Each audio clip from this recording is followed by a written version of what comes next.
Chequamegon-Nicolet National Forest stretches across northern Wisconsin like a living tapestry, its dense stands of pine and maple weaving a canopy that filters sunlight into dappled pools, its underbrush a tangle of secrets older than the trails that carve through it.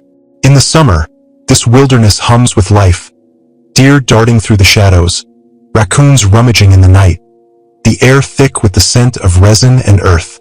Near its heart lies Margaret Falls, a cascade of water tumbling down a rocky cliff into a clear, glassy pool, its roar a solitary voice in an otherwise silent expanse. It was here, in this remote corner, that we, a trio of investigators drawn by whispers of vanishings, set out to uncover the truth behind a string of disappearances that defied explanation. I'm no stranger to the woods, nor are Mac and Elena, my companions in this venture, but what we found near those falls was no mere animal, no lost hiker's tale. It was a presence, a predator with glowing eyes and a cunning that turned the forest against us.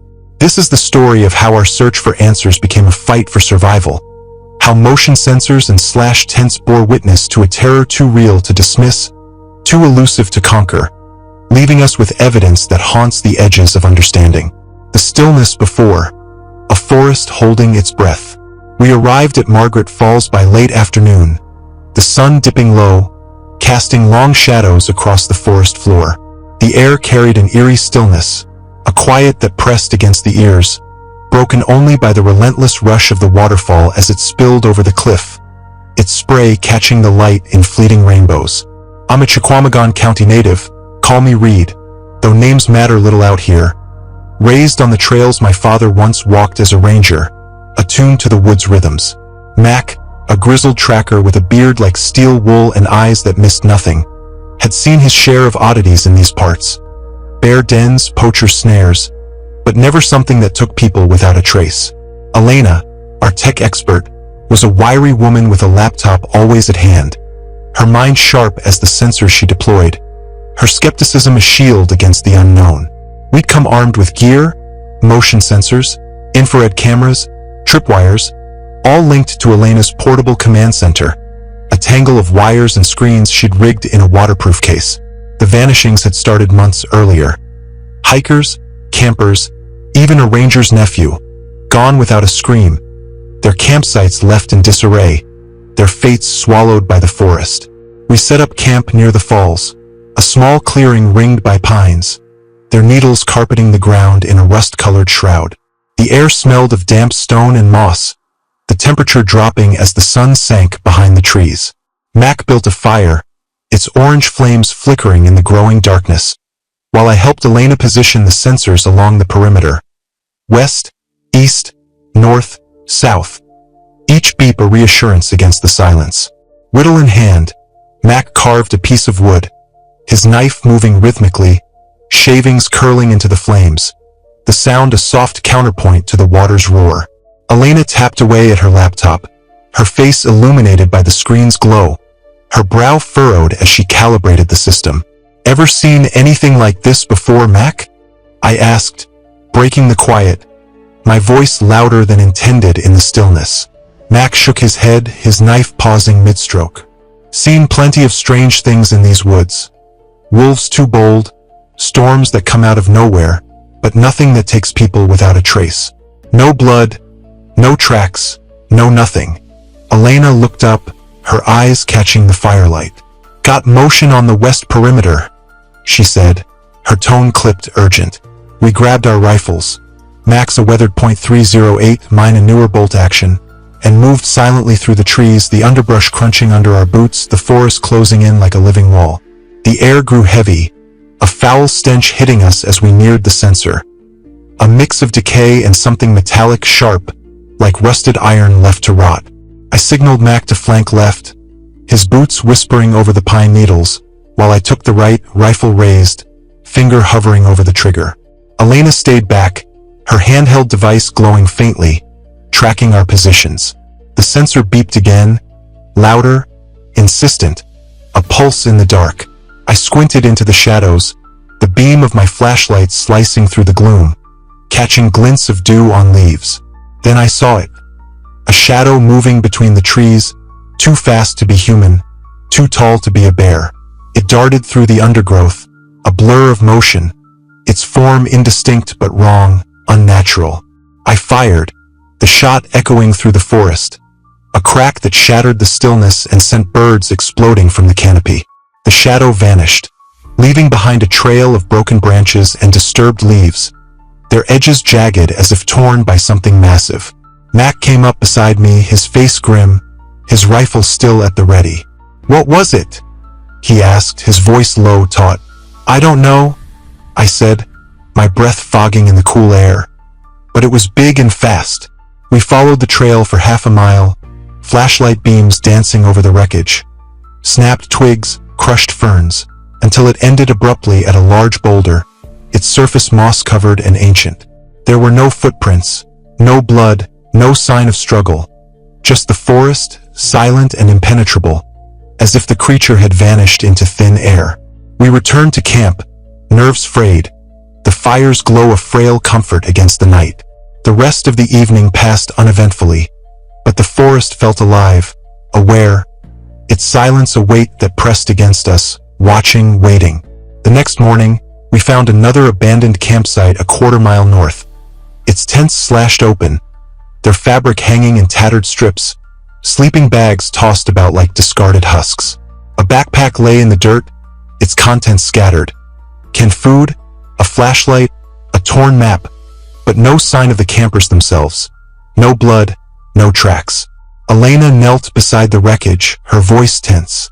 "This is getting weirder by the minute." Mac examined the torn tent, his fingers tracing the slashes. "These weren't made by any animal I've seen. Too clean, too deliberate. The cuts were precise, almost surgical, the edges unfrayed, as if sliced by something sharper than claws."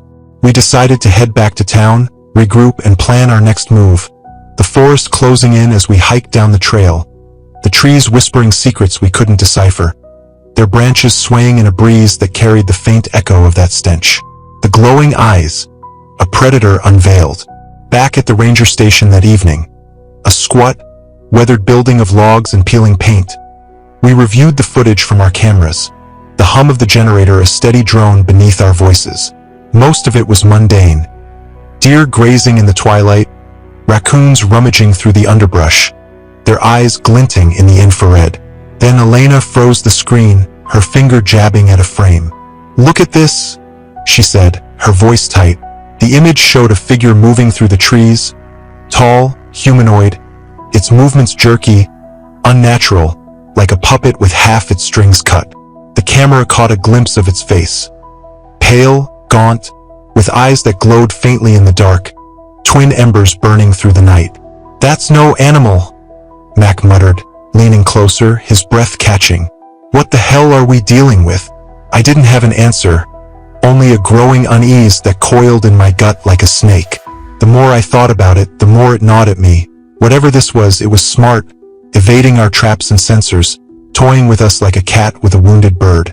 That night, I couldn't sleep, lying in my cot in the station's back room, staring at the ceiling, the forest outside silent but deceptive, a calm before a storm. I drifted off at last, only to be jolted awake by a scream, sharp, human, cutting through the walls. I grabbed my rifle and rushed outside, the cool night air hitting my face like a slap, Elena and Mac already there, their faces pale in the moonlight, flashlights trembling in their hands. The scream had come from the edge of camp, near the old ranger cabin 50 yards away. We moved quickly, beams slicing through the darkness, boots thudding against the packed earth. Inside the cabin, a relic of creaking boards and cobwebs, we found a young woman huddled in the corner, her eyes wide with terror, her clothes torn, scratches crisscrossing her arms and face. "Help me?" she whispered, her voice trembling, barely audible over the pounding of my own heart. "It's out there." We brought her back to the station, wrapped her in a blanket, gave her water, her hands shaking as she clutched the cup. Her name was Sarah, one of the missing campers, her story spilling out in broken fragments. She'd been hiking with friends when they were attacked by something she couldn't describe, a creature that moved too fast to see clearly, its eyes burning in the darkness like lanterns of malice. "It took them," she said, her voice breaking, tears cutting tracks through the dirt on her cheeks. I ran as fast as I could. Sarah's presence meant the creature was close, its hunger unsatisfied, and we knew it was only a matter of time before it struck again. We armed ourselves. Rifles, flares, a hunting knife strapped to my belt, and set out into the night, determined to find it, to end the terror that stalked these woods. The forest loomed overhead, its branches like skeletal fingers clawing at a moonlit sky, the air thick with the smell of decay, every rustle of leaves a jolt to our nerves. We found it near a clearing, its pale form illuminated by the moonlight, standing over the body of a young man, Sarah's friend, its long fingers dripping with blood, dark and glistening. It turned its glowing eyes toward us, and I felt a chill run down my spine, a visceral dread that rooted me to the spot. Mac fired first, his shot hitting its shoulder, the creature letting out a high-pitched scream that pierced the night, a sound that wasn't animal, wasn't human, but something older, something wrong. It lunged, moving with unnatural speed, its limbs a blur of motion. I fired next, aiming for its chest, the bullet grazing its side, dark fluid seeping from the wound. Elena set off a flare, its bright light erupting in the clearing, momentarily blinding the creature. It screeched, a sound that vibrated through my skull, and retreated into the trees, disappearing into the darkness. We gave chase, flashlights bobbing, the sound of its retreating footsteps echoing in the night. But it was too fast, too elusive, slipping through the dense underbrush like a wraith. We lost it, returning to the clearing, breaths heavy, nerves frayed. The young man lay in the grass, his face twisted in fear, his chest torn open, a testament to the creature's savagery. "We need to get back to town," I said, my voice hoarse. "We can't fight this thing out here, not in the dark." The hunt and the hollow, a truth captured in chains. We made our way back to the ranger station, minds racing, the forest pressing in with every step, its silence a taunt. At the sheriff's office in town, a brick building with flickering fluorescent lights, Sheriff Briggs listened to our report, his face growing grimmer by the minute, lines deepening around his eyes. "We're dealing with something beyond our control," he said, his voice steady but edged with unease. "I'm calling in reinforcements." Over the next few days, a team of federal agents arrived, their black SUVs rolling into town like storm clouds, bringing weapons, automatic rifles, tranquilizer guns, and technology. Drones, thermal cameras, reinforced cages. We set up a new base at the ranger station, fortified with high-tech surveillance and armed guards, a bulwark against the unknown. But the creature was elusive, striking again under our noses, taking another camper from a nearby site, leaving a trail of blood and broken branches, a mocking signature of its presence. The town's fear grew palpable, whispers spreading like wildfire, the sense of dread thickening with each passing day. Then one night we caught a break. Motion sensors pinged near Margaret Falls, a sharp beep cutting through the station's hum. We moved quickly, our team fanning out through the forest, weapons ready, flashlights carving paths through the dark. We found it in a small cave near the waterfall, its pale form hunched in the shadows, eyes glowing like embers in the gloom. It snarled, a low, guttural sound that sent shivers down my spine, its claws gleaming wetly in the moonlight. "Hold your fire," I said, raising a hand, my voice steady despite the pounding in my chest. "We need to capture it alive." But the creature had other plans. It lunged, claws slashing through the air, a blur of fury and hunger. We fought back, the cave echoing with gunfire and screams, the air thick with the coppery tang of blood and the acrid sting of gunpowder. Mac took a gash to the arm, his grunt of pain swallowed by the chaos. Elena fired a tranquilizer dart, its tip burying in the creature's side, slowing it just enough. It was a brutal, bloody battle. Bullets tore into its flesh, dark fluid splattering the stone walls. But in the end, we subdued it, trapping it in a reinforced cage, its glowing eyes glaring through the bars as we dragged it back to base, its snarls fading into the night. The aftermath was a blur, reports filed in triplicate, debriefings with stone-faced agents, media coverage hushed under a veil of secrecy. The creature was taken to a secure facility, its existence classified as top secret, its cage disappearing into the back of an unmarked van. The missing campers were mourned, their families given vague assurances of closure, their losses a wound that wouldn't heal. Sarah stayed in town, her eyes haunted, her voice quiet, a survivor marked by what she'd seen. As for me, I returned to my life in Chequamegon County, the forest no longer a home but a shadowland, its depths holding secrets I couldn't forget. The evidence lingered, slashed tents, blood trails, infrared footage of those glowing eyes, a testament to a terror we'd faced, a truth we'd captured but couldn't fully grasp. What was it? A remnant of a forgotten age, its bones warped by time? A being from another world, slipped through a crack we couldn't see? Or something beyond understanding, a hollow hunger born of the forest itself? Reader, would you dare to track such a creature, rifle in hand, trusting your wits against its cunning? Or would the first scream in the night send you running from the woods? Could you face the whispering depths? Or would you leave the shadows to their secrets? The forbidden excavation unearths this tale, daring you to peer into the abyss where Margaret Falls still roars, a witness to a predator that defies the light.